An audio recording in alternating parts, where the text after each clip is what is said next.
Jadi selama ini obat-obat yang kita minum itu, misalnya boleh sebut merek? Boleh. Misalnya Paramex, obat sakit kepala, pusing. Obat-obat itu sebelum disebar ke masyarakat, itu dicoba dulu, Bang. Ada nggak yang kayak gini nih? Udah datang nih kan, baik-baik nih, seperti Bang Obi nih, diserahin nih, Pak, ini surat kuasa. Seperti kita menjalankan solusi gini. Nggak mau saya. Kenapa? Terus Abang Obi bilang gimana? Kalau begitu, Anda mau coba-coba saya. Interogasi dimulai. Halo teman-teman.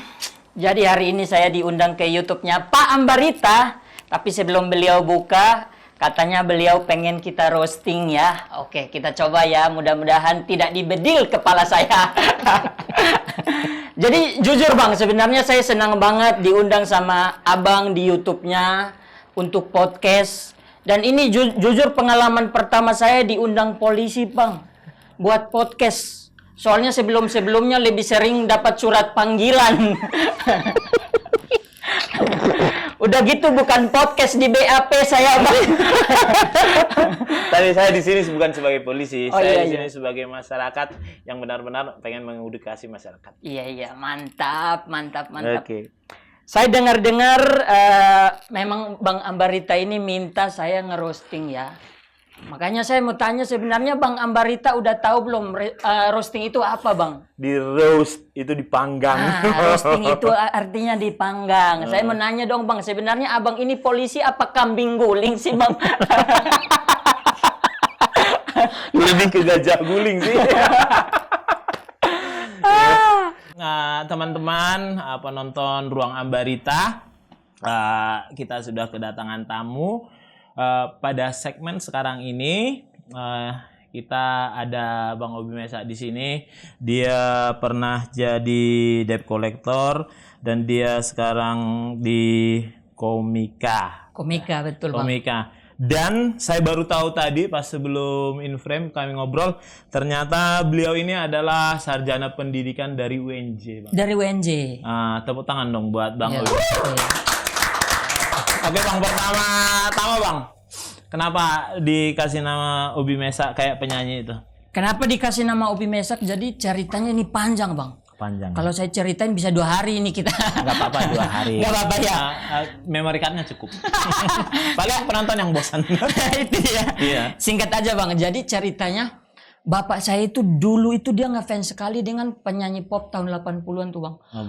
Obi Mesa. Oke. Dia itu punya satu tape recorder yang kasetnya masih tali pita itu. Semua kasetnya itu Obi Mesa Bang. Nggak ada artis lain.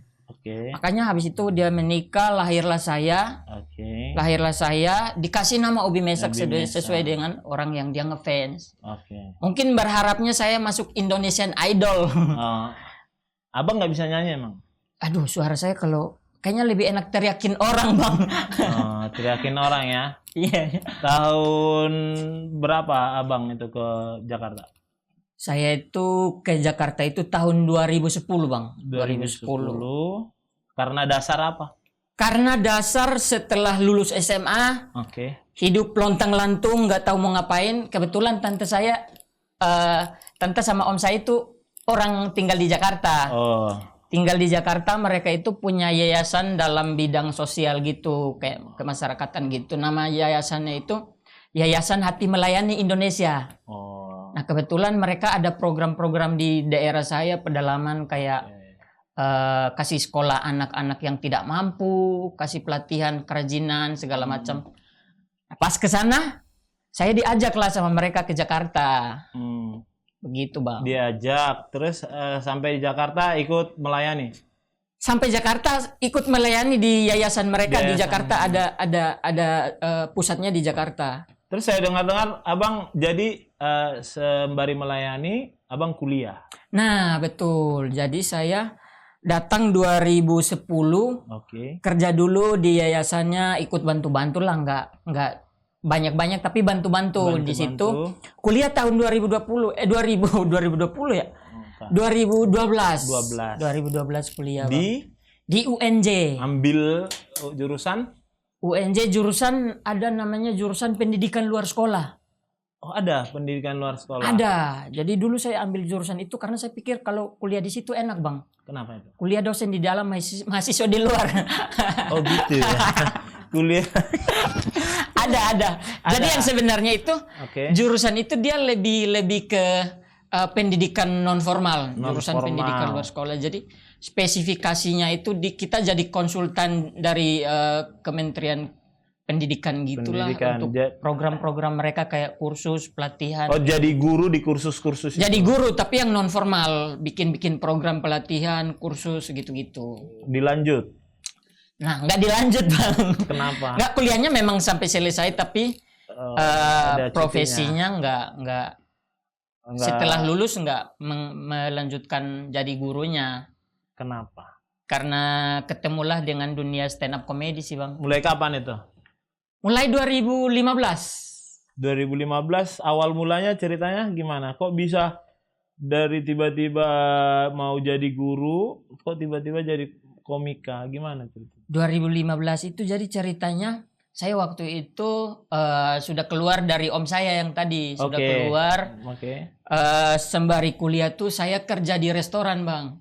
Restoran burger hitam dulu. Oh, restoran namanya Burger Hitam dulu di Rawamangun, sama jualan jersey untuk menutupi kebutuhan kuliah dan sehari-hari kan. Itu udah terlepas dari omnya itu ya? Itu udah terlepas. Sudah terlepas. Bentar. Itulah. Jadi itu poin dalam edukasinya. Abang ini jauh-jauh dari NTT ya? NTT, betul, Pak. Dia bisa survive, dia bisa jadi sesuatu mengandalkan Tuhan dan mengandalkan dirinya sendiri. Akhirnya jual-jual jersey. Jual-jual jersey tahun 2013, 14, 15 awal. Pokoknya kalau ke kampus tuh bawa jersey, jualan di kampus ke teman-teman. Pulangnya sore kerja di restoran sampai pagi lah, jam-jam 1 gitu-gitu. Luar biasa, tepuk tangan. Enggak, kalau kayak abang ini semua orang nggak ada lagi kurasa begal ya. Iya kan, tapi kurasa nggak jadi patroli lagi polisi. Iya, tapi nggak gitu juga analoginya. Nggak, maksudku, kenapa bisa ada orang kayak abang ini loh? Maksudnya gini, double job kan?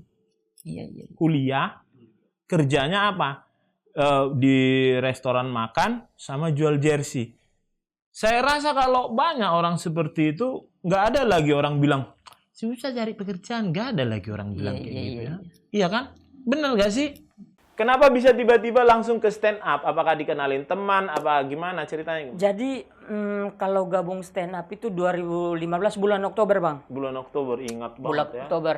Tanggal 6 Oktober malah 6 saya ingat. Oktober. Jadi saya itu lagi di kampus sebenarnya, mungkin sekitar jam 3. Jam 3. Nah, dulu tuh ada televisi yang punya program stand up.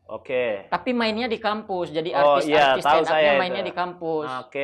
Nah, sebelum mereka main itu ada kompetisinya, Bang, sebenarnya. Itu terbuka untuk umum. Kompetisinya. Untuk siapa aja. Nah, supaya bisa naik panggung. Jadi saya lagi duduk sore-sore di kampus. Tiba-tiba ada mbak-mbak datang nawarin, ini kita besok ada kompetisinya, mau coba nggak?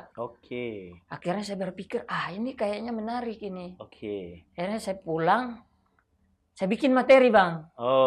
Bikin materinya, saya nggak tahu. Pokoknya referensinya nonton YouTube dulu. Stand up, nonton, ini orang bikin materinya begini, cara ngelucuinnya gini.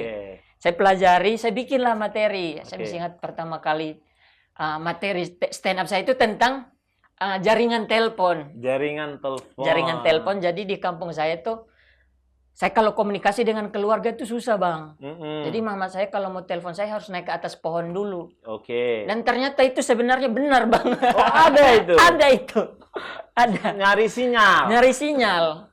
Terus abang itu buat materinya? Saya buat jadi materi. Ada yang ketawa? Ternyata ada yang ketawa, Bang. Antara dua, ketawanya lucu atau merasa terancam orang-orangnya. Merasa terancam atau yang kesal nggak ada? Yang kayaknya ada. Ada yang kesal. Kayaknya ada, cuman nggak enak. Ini kayaknya kaum dia banyak di sini gitu. Iya, takut ditagih pula ya. Iya, takut ditagih pula. Sebenarnya gini, Bang. Kan abang pengen tadinya mau jadi guru ya, ya kan? Tiba-tiba akhirnya mulailah stand up comedy itu. Terus berlanjut terus. Kuliah terbengkalai. Gimana sih Kuliah ceritanya? sempat terbengkalai. Gimana sih ceritanya itu? Kuliah sempat terbengkalai. Jadi setelah acara itu, Bang. Setelah acara yang tadi, ternyata saya baru tahu kalau di kampus saya itu ada komunitas stand up-nya juga. Oh, berarti Abang karena saking sibuknya kerja jual jersey jadi nggak tahu informasi di kampus. Oh, iya. Terus? Akhirnya turun dari situ, ada anak komunitas itu yang ngajakin. Abang, kita ada komunitas di sini. Pura-pura jadi timur juga dia. Ternyata bukan. Orang Batak. Mungkin bisa. Bukan, kayaknya orang Jawa. Orang Jawa. Cuma saya kritik. Iya. Terus? Dia ngajak saya. Akhirnya, wah boleh nih. Saya juga sebenarnya kayak pas di ketahuan itu adrenalin, kok saya bicara orang ketawa begitu. Makin penasaran lagi, pengen. Karena sebelumnya belum pernah digituin orang. Jadi akhirnya saya gabung tuh komunitasnya, Bang, belajar sampai ada satu kesempatan, saya nggak tahu gimana ceritanya ya. Ini salah satu kesempatan yang buat saya yakin bahwa seni ini ada duitnya gitu. Jadi ada satu kesempatan tuh, kan saya gabung 2015 bulan Oktober. 3 bulan saya gabung, bulan Januari 2016 berarti. 16 tuh subuh-subuh, Bang. Lagi jam 3 subuh. Pas hari Minggu, saya dapat telepon tiba-tiba. Saya nggak tahu ini nomor baru. Orang telepon, Bang Obi, saya dari kementerian ini mau undang Bang Obi stand up. Saya tanya di mana? Di Car Free Day. Di Car Free Day dulu, Car Free Day di Sudirman. Kita ada standnya di situ. Nanti abang datang stand up ya 5 menit. Saya nggak tahu kalau dibayar, Bang. Nggak tahu kalau dibayar. Akhirnya saya datang tak stand up. Ternyata lucu juga. Akhirnya saya turun panggung. Ternyata dikasih amplop, Bang. Saya lihat uangnya, 5 juta, Bang. Serius? 5 juta. Buset. Saya baru seumur-umur itu pegang uang 5 juta. Tepuk tangan dong. Akhirnya dari situ saya berpikir, wah ini kayaknya ada jalan di sini gitu. Ada jalan di sini untuk memperbaiki hidup lah. Gitu. Jadi dari situ makin bersemangat untuk latihan, untuk menulis materi begitu. Bersemangat latihan. Mulai dari situ jadi lupa kuliah. Mulai dari situ lupa kuliah dan udah berhenti dari ini, Bang. Udah berhenti kerja. Udah berhenti jualan. Iyalah, terus karena setelah saya tampil di acara yang kompetisi tadi, mulai dari situ itu saya tiap minggu itu ada job, Bang, di kampus. Tiap minggu ada job. Iya, jadi ternyata di kampus itu kalau ada seminar-seminar dari jurusan-jurusan tuh mereka suka ngundang stand up. Nah, waktu itu kemunculannya saya orang timur pertama di kampus itu. Jadi kayaknya mereka suka dengan orang timur ngebangol gitu. Jadi seminggu itu saya bisa dapat 4 kerjaan tuh. 4 kerjaan itu masih kecil sih kalau di kampus kayak satu kali itu dibayar 200. Cuman kan seminggu 4. Iya. Jadi saya kalkulasi kayaknya saya berhenti kerja deh gitu. Karena waktunya sebenarnya susah untuk bikin materi dan latihan. Kita harus latihan sebenarnya, Bang. Itu susah nggak bikin orang ketawa atau ada triknya gitu? Sebenarnya susah untuk bikin orang ketawa. Kan bedanya stand up comedy sama grup lawak. Grup lawak tuh misalnya 3 orang, kalau nggak lucu 1 orang kan masih di backup sama 2 orang. Ya. Kalau ini kan monolog ya. Kalau 1 orang kita nggak lucu, bingung. Keringat dingin kita, Bang. Saya pernah diginiin orang pas lagi stand up, turun, dangdut. Gitu, Bang. Triknya apa biar lucu gimana? Triknya ya kita sebenarnya persiapan sih, Bang, persiapan. Sebenarnya materi. Intinya persiapan di materi, sama kita harus tahu namanya penonton kita ini siapa. Kan referensi penonton tuh misalnya yang kuliahan sama yang sudah kerja sama orang tua itu beda kan referensi sesuai materi. Jadi kita harus menyesuaikan dengan penonton kita. Jadi biasanya kalau ditawarin job yang kita tanya dulu penontonnya kisaran umur berapa sih. Oh gitu? Iya. Harus ada. Harus dibikin materinya relate dengan rate audience, rate umur Jangan audience. nanti ya bercandaan anak muda yang nonton Iya, bapak-bapak. Jangan kayak pacaran kita stand up di bapak-bapak, kan mereka udah nggak relate lagi. Iya. Jadi mereka cuma gini dong. Gitu. Kamu mau ngajarin saya. Terus tadi kejadian, kan ada abang cerita nih masalah yang nyari sinyal. Iya, Ya iya. kan, bikin lucu. Selain itu, yang abang kasih materi komika itu, stand up comedy itu real semua apa ada yang ngarang? Sebenarnya kalau materi itu kita semuanya berdasarkan keresahan, Bang. Keresahan. Jadi inti dari materi stand up itu berdasarkan dari keresahan. Kita memang harus benar-benar, saya pengen bahas hal ini karena penting untuk saya bahas. Nah, nanti komedinya baru kita cari, kan ada di bahasa Indonesia itu ada hiperbola, majas hiperbola. Kita melebih-lebihkan sedikit, tapi faktanya harus berdasarkan keresahan sih. Oke, luar biasa. Begitu. Tepuk tangan dong. Cita-cita abang dari kecil jadi guru apa jadi stand up comedian apa jadi tentara apa jadi polisi, ada cita-cita? Cita-cita tuh saya cita-citanya kelas 2 SD itu pengen jadi guru, Bang. Bener jadi guru? Bener pengen jadi guru karena Kenapa? dulu itu ada guru saya, Bang. Ini kayaknya nggak semua guru begitu ya. Iya. Ini kayaknya oknum ini. Iya. Jadi si guru ini dia mengajar dalam keadaan terpengaruh alkohol. Serius? Iya, jadi Tahun berapa itu? tahun 2090 kayaknya. 1990, 2000 kayaknya. 2000. 2000 atau 98 lah ya. Saya masih SD kelas 2. Ya. Jadi si guru, kenapa ini yang bikin saya muncul, saya pengen jadi guru biar saya tidak seperti dia. Mungkin dia ini kali minum alkohol, mungkin dia pengen mengajarkan murid-murid itu, inilah pengaruh alkohol terhadap manusia. Nah, itu bisa Jangan jadi. dipakai ya, gitu. Bisa jadi, kayaknya saya yang salah ya. Enggak. Lanjut, ternyata dia ngajar. Enggak. Jadi ceritanya dia ngajar matematika. Oke. Bilang, anak-anak 3 kali 6 berapa? Kita semua jawab serentak, 18, Pak. Dia tanya lagi, anak-anak 3 kali 6 berapa? 18, Pak. Dia ambil pentungan, Bang. Dia pukul dari ujung sampai ujung. Dari semua murid 20 orang, kepala saya yang bocor. Iya. Di penjara itu. Kepala saya bocor. Ah. Dari situ saya punya tekad untuk jadi guru. Oke, dari kelas 2 SD. Dari gitu kelas ya. 2 SD. Oh, berlanjut. Berlanjut. Sekarang jadi debt collector saya, Pak. itu tadi kita masih skip di situ ya. Kan tadi dari universitas, dari kampus, stand up comedy. Udah dong, stand up comedy udah banyak duitnya dong. Lah kok bisa ke ini? Ke debt collector? Bisa ke debt collector. Efek pandemi, Pak. Oh, jadi karena nggak manggung? Iya, karena nggak manggung. Emang bisa nagih kalau pandemi kan nggak bisa? Bisa kemarin saya, Pak. Bisa. Tadi bilang, pakai masker. Memang pakai masker. Maskernya harus 2, sengaja biar nggak bisa jadi lagi. Maskernya harus 2 gitu. Aduh, nggak bawa lagi. Oh, itu gara-gara pandemi. Gara-gara pandemi. Pasti teman ngajak dong. Iya, awalnya memang teman ini dia kerja di salah satu manajemen kayak agensi gitu. Utang dia tersangkut lah. Oke. Utang dia tersangkut sama orang, akhirnya dia nanya, sebenarnya dia bukan menawarkan ke saya, Bang. Dia nanya, kau punya teman nggak debt collector?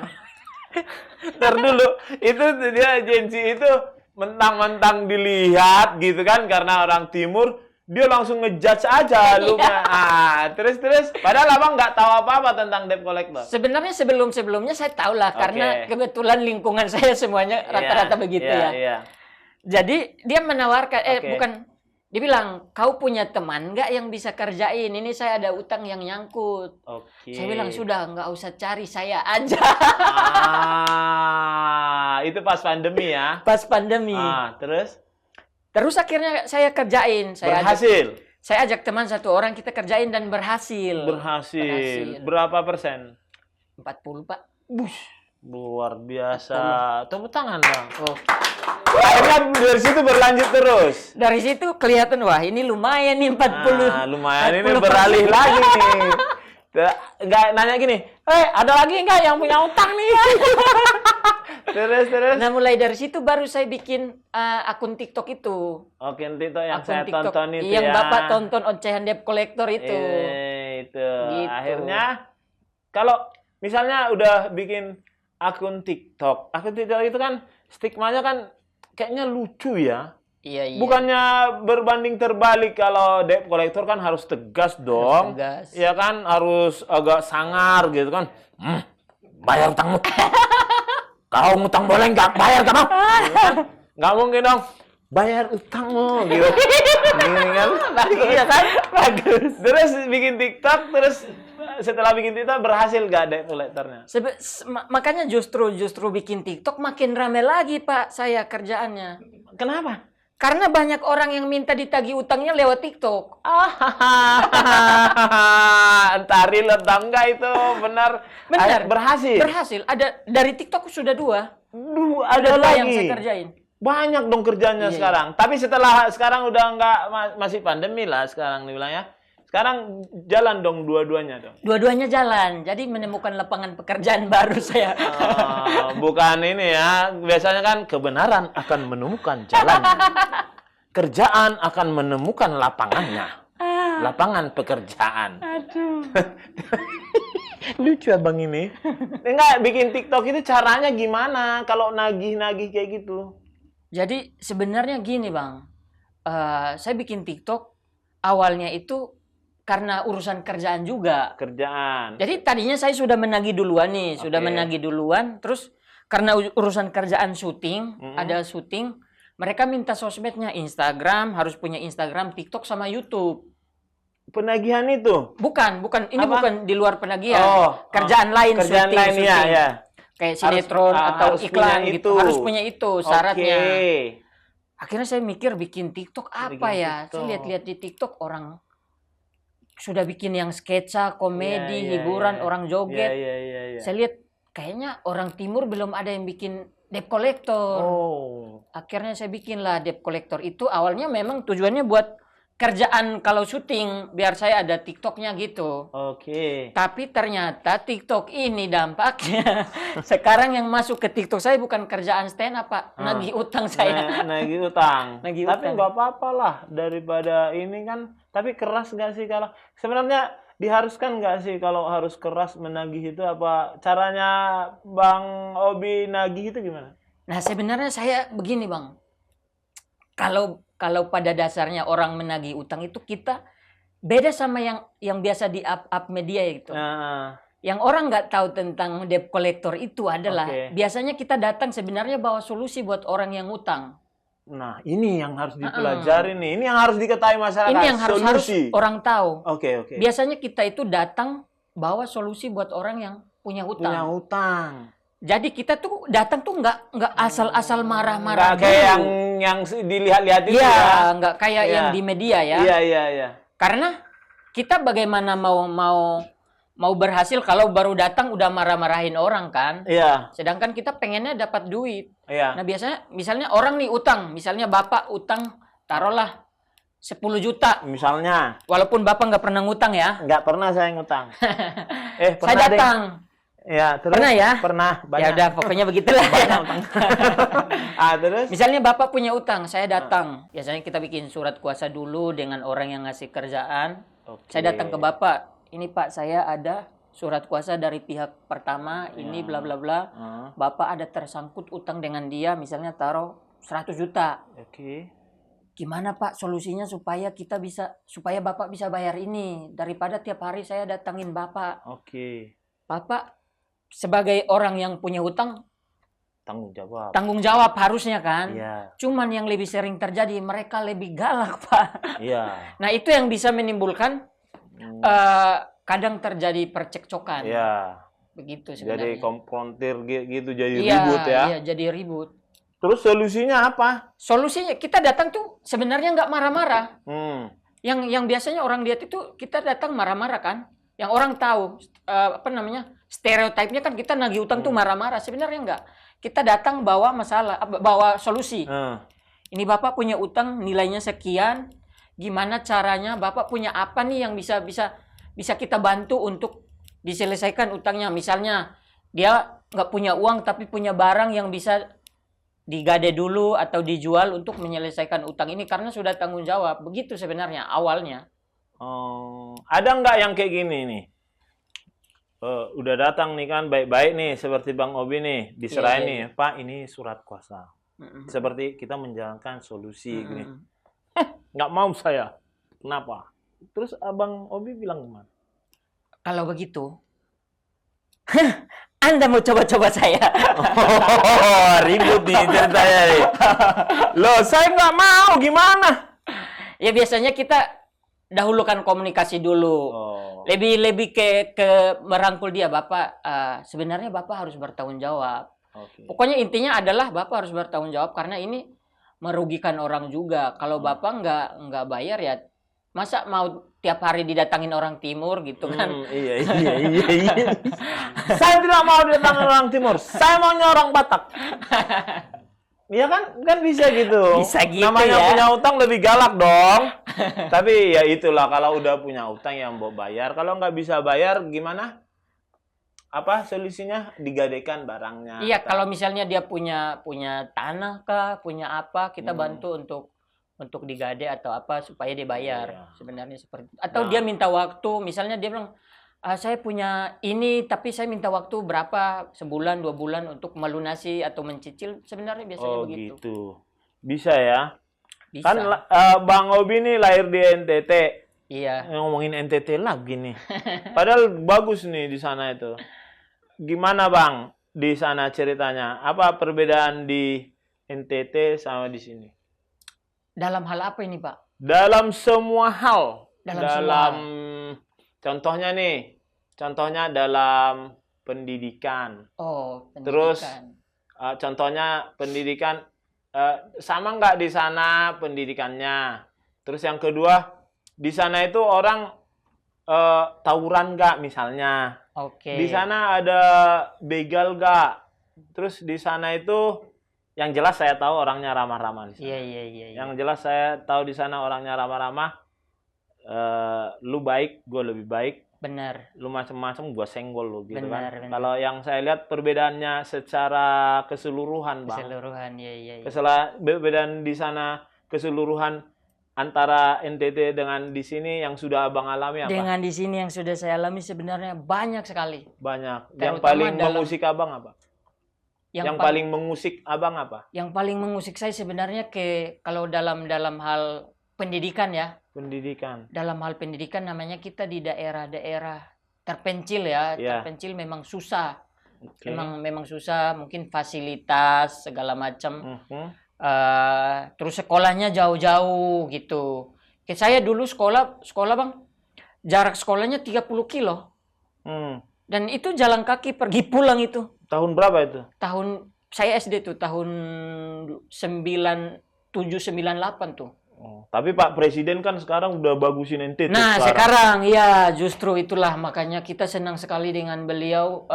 Perhatiannya lebih sedikit lah ke Indonesia Timur. Iya. Ke Indonesia di sana, Timur. Berarti yang Abang jalanin dulu jalannya agak amburadul, sekarang udah bagus gitu kali Bang ya. Lumayan sih. Angkot udah ada. Tidak terlalu bagus tapi lumayan. Pantai di sana katanya nggak mahal di sana nggak?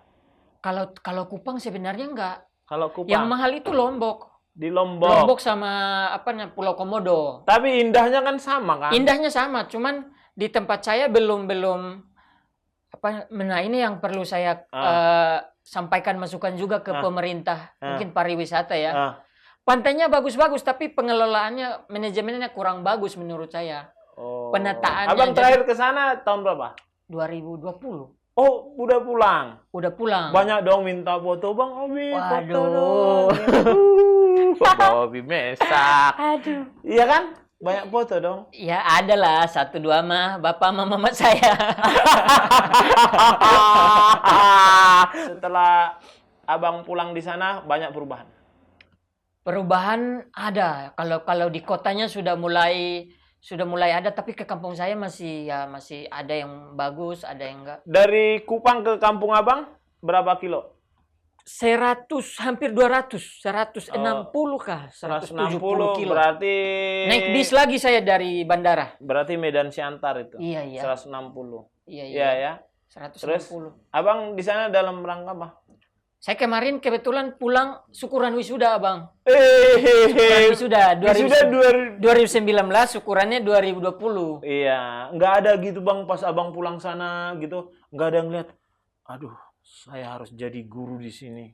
Soalnya saya ingat dulu guru saya mabuk, ngajarin 3 kali 6 18 digotokin sampai gua berdarah. Nggak ada niat gitu balik situ.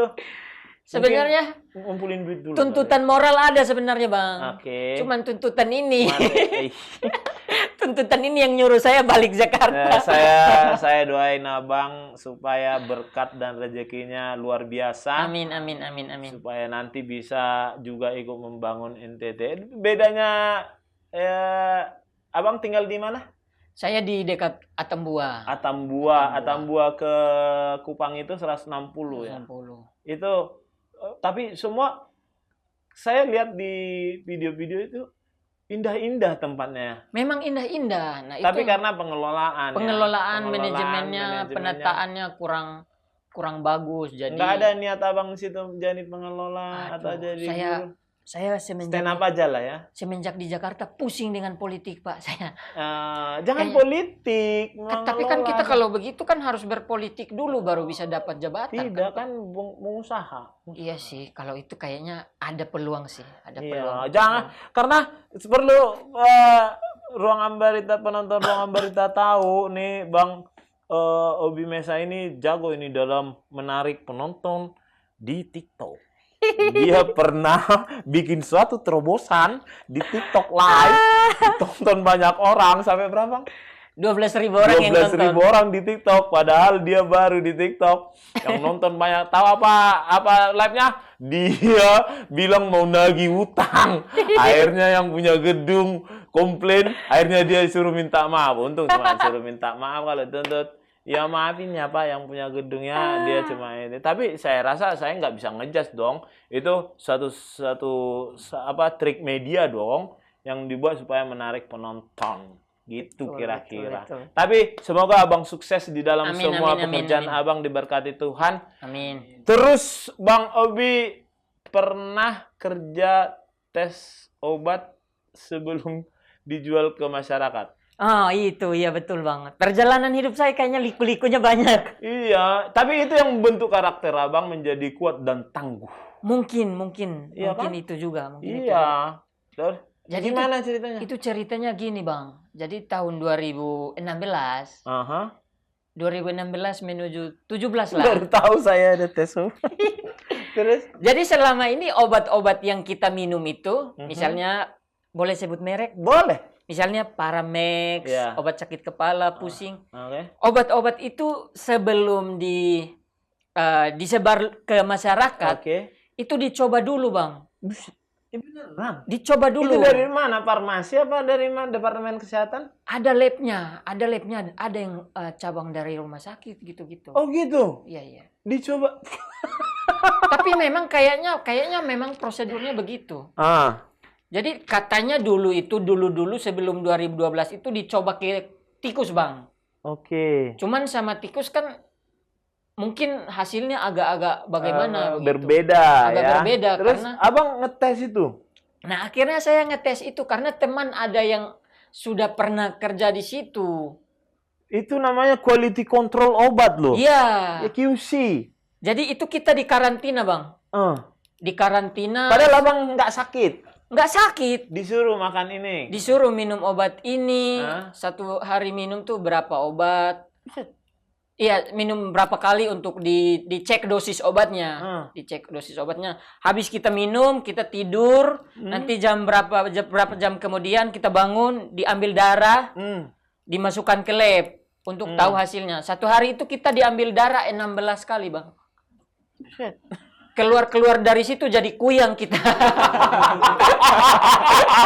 Ngeri kali, Bang. Iya. Terus gajinya per bulan apa per ngambil sampel? Per periode. Per periode. Per periode. Lah kok abang bisa terjun ke situ? Dikenalin lagi sama orang. Dikenalin lagi sama orang. Jadi memang saya itu gampang tergiur, Bang.